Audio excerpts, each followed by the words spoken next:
नमस्कार, स्वागत है आपका हमारा समाचार में और मैं हूं आपके साथ दिव्या शेखावत। राजस्थान की सबसे बड़ी भर्ती आरएएस और इसमें महिला और पुरुष दोनों ने ही परचम लहराया, राजस्थान का कहीं ना कहीं नाम रोशन किया है।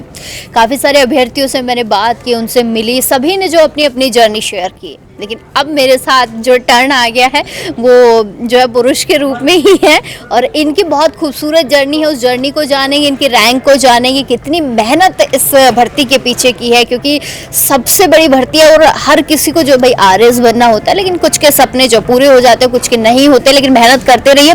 इनकी जर्नी जानते हैं, नाम पूछते हैं और ढेर सारी बधाई इनको देते हैं। सबसे पहले तो नाम बताइए जी मैम, नमस्ते। मेरा नाम सुधीर कुमार है और मुझे आरएएस 2023 में 148वीं रैंक प्राप्त हुई है। इसके साथ ही मैं अभी वर्तमान में एलडीसी के पद पर कृषि विभाग में कार्यरत हूँ और इसके मैंने जॉब के साथ साथ रहते ही आरएएस की तैयारी को जारी रखा है। इससे मुझे आज ये सफलता अर्जित हुई है। बहुत सारी बधाई आपको। और रहने वाले कहाँ के आप? मैं सीकर जिले की लक्ष्मणगढ़ तहसील के बिरास गाँव का रहने वाला हूँ।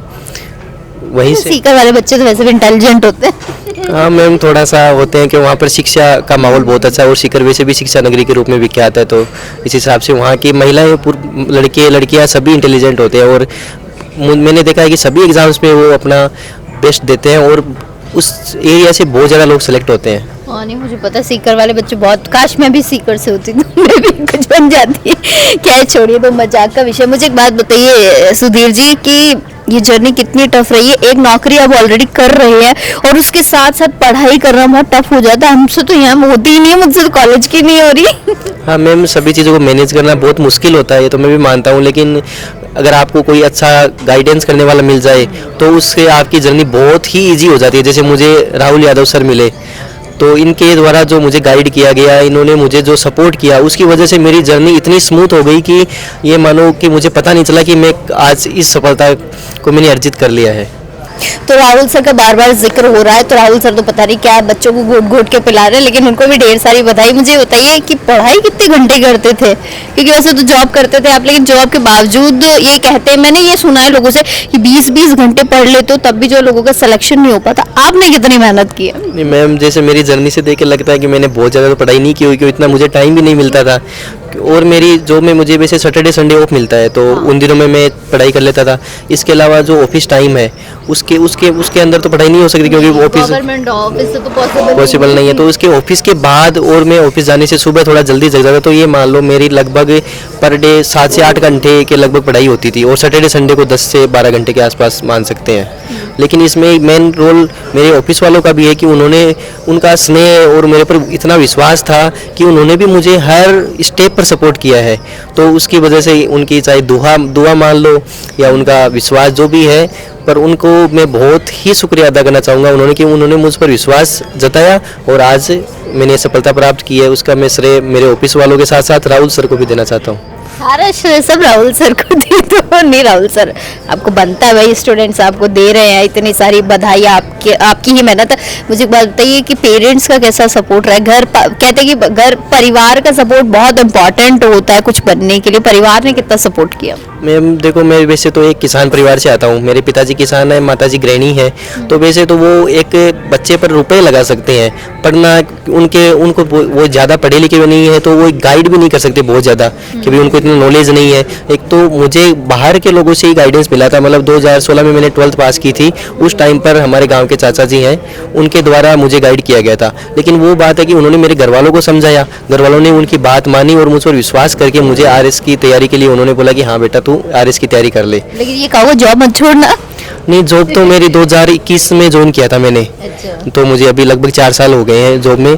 तो पर जॉब के साथ, क्योंकि एक किसान परिवार से है, तो आपको एक आर्थिक स्थिति के रूप से भी देख के चलना पड़ता है। तो उस हिसाब से मैंने एलडीसी का बीच में एग्जाम दिया था, उसमें मैंने सफलता प्राप्त की। तो इस वजह से घर वाले तो बहुत खुश हैं अभी तो वर्तमान, अभी तो। लेकिन मैं समझ सकती हूँ, किसान परिवार की खुशी में समझ सकती हूँ। माँ बाप चाहे कोई भी हो भाई, उनका बच्चा आरएएस बन गया, इससे बड़ी पूरे गाँव में ऐसे होता होगा ना, फलाने का बेटा है आरएएस बन गया, ऐसे बोलते हो एसडीएम बन गया, तहसीलदार बन गया। हाँ, उनको तो मेनली आरएएस का मतलब उनको या तो कलेक्टर या फिर एसडीएम या तहसीलदार, यही होता है उनका मतलब। उनको ये नहीं है कि मतलब और कोई सर्विस अलॉट हो सकती है। उनके हिसाब से तो एसडीएम ही हूँ मैं आज के दिन में। लेकिन गांव वाले भी वो हमेशा बोलते थे कि नहीं तेरा हो जाएगा। क्यों? उनका वो एक तरीके से उनको वो मानसिक तौर पे मुझे मजबूत करते थे कि हाँ भाई ये इनका मेरे ऊपर विश्वास है और मुझे कुछ करना है। तो इस वजह से भी मैं अपने लक्ष्य की तरफ डेडिकेटेड रहा हमेशा से।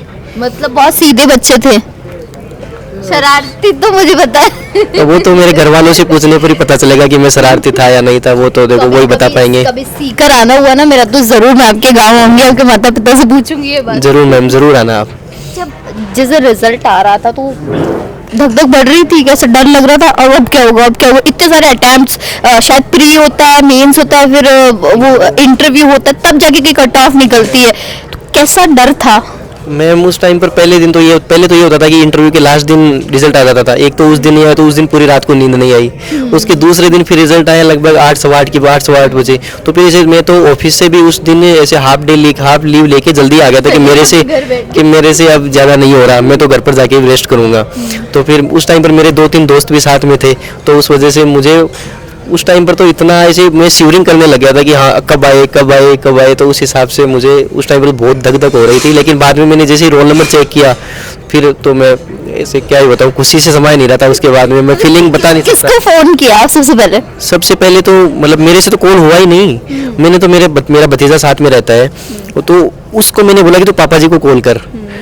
तो फिर मैंने उसके फ़ोन से पापा जी से बात की, फिर मेरे से तो कॉल हुआ ही नहीं। क्या कहा पापा को, क्या कहा?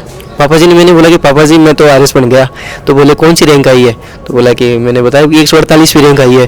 तो वो तो बहुत खुश हुए से, मतलब फ़ोन पर तो मैं पता नहीं कर सकता कि उनके क्या रिएक्शन था। मतलब बहुत खुशी होगी। उन्होंने ये बोला कि वाह बेटे मेरा बहुत नाम रोशन कर दिया। इस हिसाब से मतलब वो बहुत ही खुश थे। बाद में मम्मी से बात की, और मेरी दादी जी हैं वो भी बहुत खुश थे। बाद में मैंने सिस्टर को कॉल किया। मम्मी ने बोला भाई नाम रोशन कर दिया। मम्मी ने बोला मेरा सपना पूरा कर दिया तूने, जिसके लिए तुझ पर विश्वास किया था 2016 से, तो उसको जिस तैयारी के लिए डाला था उसके लिए तूने आज हमारा नाम रोशन कर दिया। क्यों हमारे गांव में वैसे आईएएस तो 4 से 5 है, लेकिन आरएएस मतलब मेरे अनुसार केवल मैं ही लगा हूँ अभी तक। तो उस हिसाब से भी एक थोड़ा सा उनके लिए गौरव का पल था। गौरव की बात तो है, लेकिन कई बार ऐसा भी होता है ना कि घर परिवार के लोग ही ताने मारने लग जाते हैं कि कोई मेहनत नहीं है, ये बस टाइम वेस्ट कर रहा है। ऐसा भी कभी हुआ? नहीं मैम, मेरे साथ ऐसा बिल्कुल नहीं, क्योंकि हमारी फैमिली बहुत ही सपोर्टिव है। सभी जो मेरे ताऊ जी हैं, जो मेरे और अदर रिलेटिव हैं, बहुत ही ज़्यादा सपोर्टिव है। मैंने उनके मुंह से कभी नेगेटिव बात नहीं सुनी। वो तो बहुत ही सपोर्टिव है। अब ऐसे किसी ना किसी, मान लो कोई गाँव का हो, कोई बाहर का हो, जिनसे अपना कोई अलग मैटर हो, तो वो तो एक अलग बात होती है। लेकिन सभी सपोर्टिव हैं, मैं तो ये कहना चाहूँगी। और सभी के आशीर्वाद से मैं आज इस मुकाम पर पहुँचा हूँ, इसलिए सब। 153 रैंक है आपकी? 148। तो 148 पे अगर आपको ऑप्शंस मिलते हैं तो आप किस साइड जाना चाहोगे? मैम अभी तो पहले बात तो प्रेफरेंस हमसे फिल करवा लिया गया है, तो अब उसी हिसाब से सर्विस अलॉट होगी। क्या प्रेफरेंस में क्या भरा आपने? मैम पहला प्रेफरेंस तो आपका एसडीएम ही होता है, उसके बाद आरपीएस था मेरा, उसके पश्चात मेरा एक्साइज डिपार्टमेंट था, उसके पश्चात ट्रांसपोर्ट डिपार्टमेंट, और 5th है मेरा आरटीएस तहसीलदार, और 6th है राजस्थान अकाउंट सर्विस। अच्छा, आपको प्रेफरेंस तो मिल गया, अब खुद की इच्छा क्या है कि मुझे किधर जाना है? मैम मेरा अभी एक इंटरव्यू और बाकी है। जैसे मैंने ये आरएस 2024 का मेंस पास किया है, तो मैं सोच रहा हूँ कि इसमें मेरी, अगर भगवान ने चाहा तो मेरी अच्छी रैंक इंप्रूव होगी और मैं प्रशासनिक अधिकारी बन जाऊँगा। चश्मे वाले तो वैसे ना मैंने कई डिपार्टमेंट्स में देखे हैं। खैर जो भी आप बने, क्या मैसेज देना चाहेंगे लोगों को? मैं तो लोगों को ये मैसेज देना चाहूँगा कि यदि आपने कोई भी लक्ष्य डिसाइड किया तो उस पर डटे रहिए, लेकिन उसमें आपके समस्याएं आ सकती हैं, आपको असफलताएं मिल सकती हैं, लेकिन आपको सभी चीज़ों को मैनेज करते हुए प्लानिंग के साथ डेडिकेटेड रहना बहुत आवश्यक है। इसलिए मैं यही मैसेज देना चाहूँगा सभी को। चलिए, बहुत शुक्रिया, बहुत सारी बधाई हो आपको। और देखिए, सीकर के लाल ने तो अपना कमाल दिखा दिया है, और ग्रामीण क्षेत्र से आते पिता किसान हैं। और देखिए, मैं समझ सकती हूँ किसान के बच्चे तो ज़्यादा उनको पता नहीं होता माता पिता को कि आरएस में क्या करना है, आगे जाके कैसे वो पढ़ाई करेगा। लेकिन हाँ, बैक सपोर्ट जो होता है माता पिता का, वो इनको दिया गया, और कहीं ना कहीं इन्होंने भी उस बैक सपोर्ट को बहुत बखूबी तरीके से अपने साथ रखा, माता पिता का नाम रोशन किया।